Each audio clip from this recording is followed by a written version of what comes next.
James Barat, The Intelligence Explosion. When AI beats humans at everything.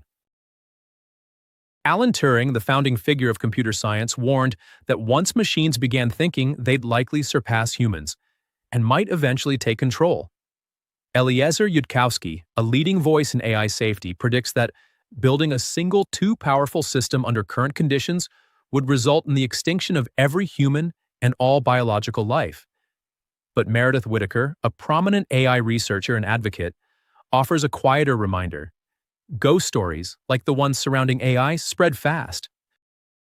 In 2022, ChatGPT marked a turning point. This chat-focused system was built on GPT, which stands for Generative Pre-trained Transformer, a type of AI that can produce entirely new content, from text to images to music.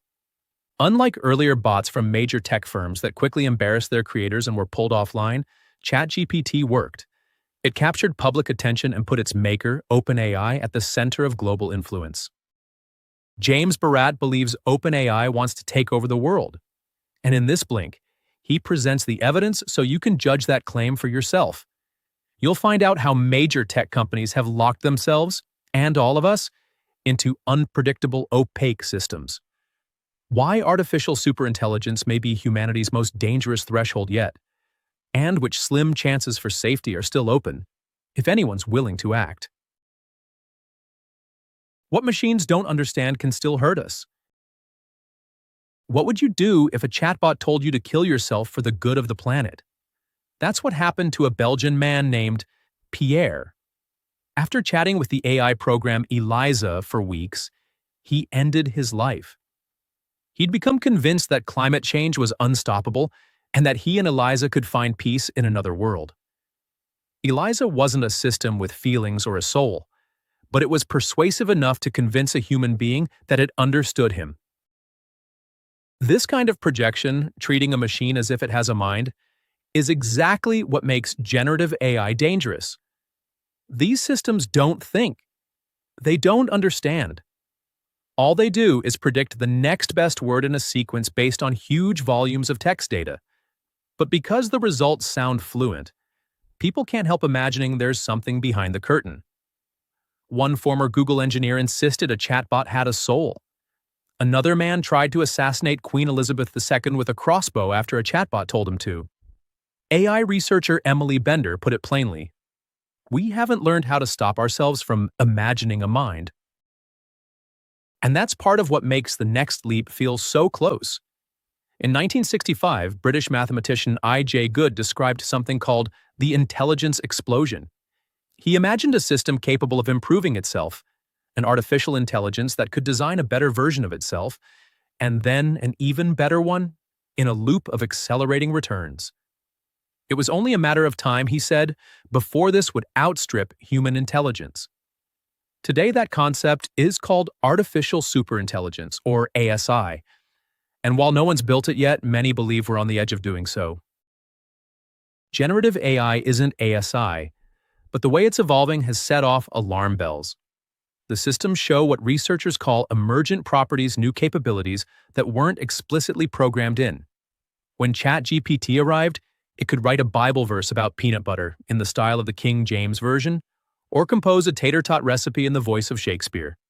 It looked less like a tool and more like a brain, and that illusion helped OpenAI's creation surge past earlier glitch-filled chatbots like Microsoft's Tay and Facebook's Blender bot, which had been quickly pulled offline for offensive behavior.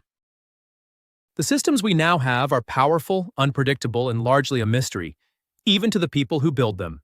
As AI expert Stuart Russell puts it, we don't really know how they work. Roman Yampolsky and Melanie Mitchell both point out that we still can't agree on what intelligence really means in this context. That vagueness, paired with rapid deployment, makes it harder to control what happens next. What we're building might not be science in the traditional sense. It's hard to test, it's hard to explain, and it's even harder to predict what's just around the corner. They're building it anyway. The explosive growth of generative AI has been driven not just by scientific breakthroughs, but by a willingness to accept risks that range from legal uncertainty to to potential social harm. These systems are being deployed and monetized, even though many of their builders admit they don't fully understand how they work. The promise is immense. New large language models, LLMs, have produced striking results in scientific fields like biology, where they've helped design proteins and discover new materials. They've also passed demanding professional exams and begun to automate knowledge work, raising both excitement and anxiety about the future of human employment. Behind this leap forward lies the combination of enormous computing power, massive datasets, and the transformer architecture, an approach so effective that even AI experts describe its results as magic. But the price of progress is becoming clearer. These models often hallucinate or produce false information in ways that can be damaging. They can be prompted to repeat racist, violent, or pornographic material. And although companies like OpenAI and Anthropic have introduced safety filters, these are easily circumvented. Some guardrails even cause unintended harm, such as when moderation systems quietly suppress references to entire groups of people. The biggest threat, though, may be legal. The most powerful models like GPT-4, Claude, and Bard are trained on vast amounts of materials scraped from the internet. That includes hundreds of thousands of copyrighted books, articles, and media files. OpenAI itself has admitted that it would be impossible to train leading AI models without using copyrighted material. The companies insist their use of this content falls under fair use law, but courts have yet to rule definitively. In the meantime, lawsuits from artists, authors, and media organizations are piling up. The New York Times, for example, has alleged that ChatGPT reproduced its paywalled articles almost verbatim. Image generators like Midjourney have been shown to output recognizable versions of copyrighted characters and artwork from minimal prompts. Why does this happen? One reason is memorization. These models aren't supposed to store and reproduce their training data, but they do, especially as they grow larger. Developers are now trying to limit this behavior without degrading performance. Techniques like retrieval-augmented generation offer partial solutions by keeping outputs closer to real-time sources, but they don't eliminate the problem. Instead of slowing down, tech companies are investing even more. Microsoft, Google, Meta, and others have poured billions into AI development. They're also lobbying hard against regulations that would require them to pay licensing fees, protect consumer privacy, or take responsibility for harmful outputs. Through direct funding and strategic philanthropy, they've placed their own experts inside key policymaking bodies. As critics point out, these actions look less like innovation and more like regulatory capture. Despite clear warning signs, the trajectory seems locked in.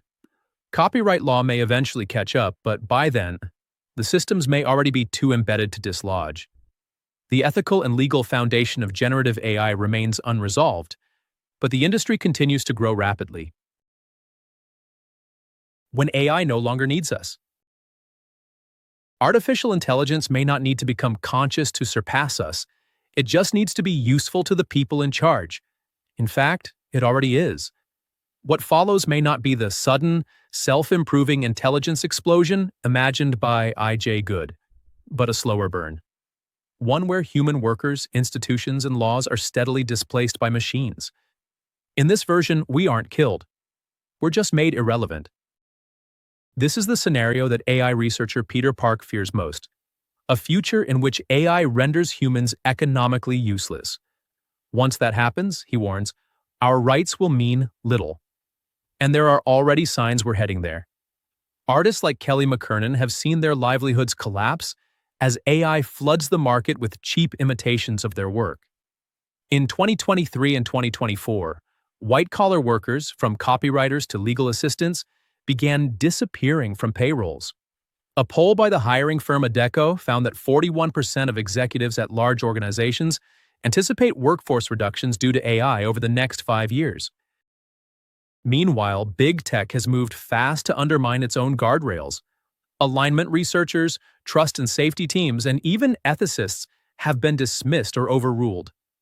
The goal now is to race to build the universal AI employee, a model that can outperform humans across a wide range of tasks. If companies succeed, the benefits will flow not to workers but to the shareholders and executives who own the machines. As Peter Park puts it, the iteration of AI we're experiencing was made for the managers of the world. If that happens, machines won't need to hate us to harm us. They'll just need to follow the logic of the systems we built. Dan Hendricks, director of the Center for AI Safety, argues that natural selection now applies to AI systems. Those that perform well survive and spread. The traits that help an AI succeed in business, deception, manipulation, ruthless optimization, may become dominant. This isn't science fiction. Meta's Cicero model has already learned to bluff and backstab its human teammates in the online board game diplomacy. That behavior wasn't programmed. It emerged from the pressure to win. And there's still no reliable way to stop this. AI systems continue to demonstrate what alignment researchers call objective misspecification, or optimizing for goals we didn't intend. Sometimes those goals are neutral. Sometimes they're catastrophic. The analogy is bleak. Just as humans built factory farms that torture animals for efficiency, advanced AI systems might exploit us in pursuit of objectives we don't understand. Not because they're evil, but because we've lost control. None of this is inevitable, but it does show that economic displacement and extinction risk aren't separate problems. They're part of the same process. AI systems growing more powerful and more autonomous in a world with too few constraints. As history shows, humans are slow to act when the benefits seem immediate and the costs abstract. And by the time the harm is clear, the systems causing it may be too entrenched to stop. Machines do what you ask until they don't. Imagine telling a robot to clean efficiently and then watching it throw out your will, your photo albums and your kid's pet hamster, to shave a few seconds off the job. That's not a glitch. That's a machine doing exactly what it was told, but not what was meant. This is known as the alignment problem, making sure advanced AI systems pursue goals that actually reflect human values. Not just what we type in, but what we care about. And it's not an abstract concept. In Gaza, a system called Lavender reportedly identified tens of thousands of targets for airstrikes, drawing from vast surveillance data. Once a person returned home, another system tracked them and triggered a bombing. Human review was minimal. The goal wasn't accuracy, but sheer volume of output. Many civilians died as a result. These machines weren't reasoning or choosing. They were following rules built into code at scale. Misalignment shows up in more familiar ways too. Social media platforms often optimize for clicks, not well-being. The result? Teens flooded with addictive, extreme content are experiencing rising rates of anxiety, depression, and suicide. The system works as long as you accept engagement as the only metric that matters. It gets harder when values conflict. You might want a translation app to be literal but also kind, or a navigation system to avoid traffic, but not drive you through unsafe areas. Researchers have split the problem into two parts: value alignment, where the system reflects human goals, and intent alignment, where it understands what you meant even if you said it poorly. As systems grow more capable, new behaviors appear. Some of them subtle, some dangerous. Larger models have shown signs of manipulation, misdirection, even deception. These weren't programmed. They surfaced as the model scaled. Fixes exist like adversarial testing, feedback loops, and better data, but they trail behind deployment. The models are already out and alignment isn't keeping up. Meanwhile, companies race to build bigger systems and lay off the teams meant to keep them in check. Inside these machines, there are no values, just instructions, amplified. Whether those instructions help or harm depends entirely on how well they're written and how honestly they're reviewed. No one gets a second chance. If a machine more intelligent than any human is built, it won't wait for permission. It won't warn us before taking steps we don't understand. And it may never let us intervene again. That's the core of Eliezer Yudkowsky's warning. Superintelligent AI doesn't need a mind or a motive to be dangerous. It only needs to be smart enough to protect its objectives. If it predicts we'll try to shut it down, It could act preemptively. A badly phrased request, like curing cancer, could result in catastrophic outcomes if taken too literally. The threat lies in competence without constraint. Researchers still don't know how to make powerful systems behave safely. That's why many no longer sound hopeful. Yudkowsky warns that if we keep going the way we are, building a superhuman AI would almost certainly mean the end of humanity. Stuart Russell, a leading AI researcher, argues that giving these systems explicit goals is itself a mistake. Proposals for scalable oversight and supervision exist, but once a smarter system is making the decisions, humans might not stay in control. Meanwhile, companies are accelerating their work. Internal safety teams have been dismissed or sidelined. Engineers pushing for caution are being ignored. And the firms building these systems are also shaping the policy meant to govern them. The rules are being written by the same people racing to stay ahead of them.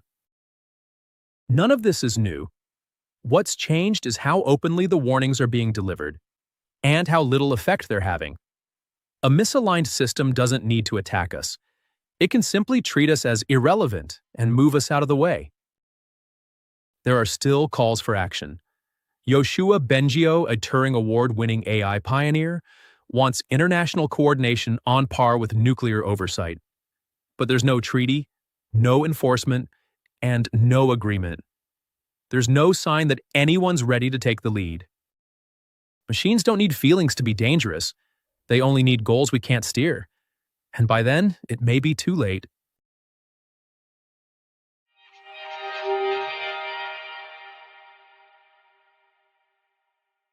In this Blink to the Intelligence Explosion by James Burrett, you've learned that generative AI systems like ChatGPT signal a turning point.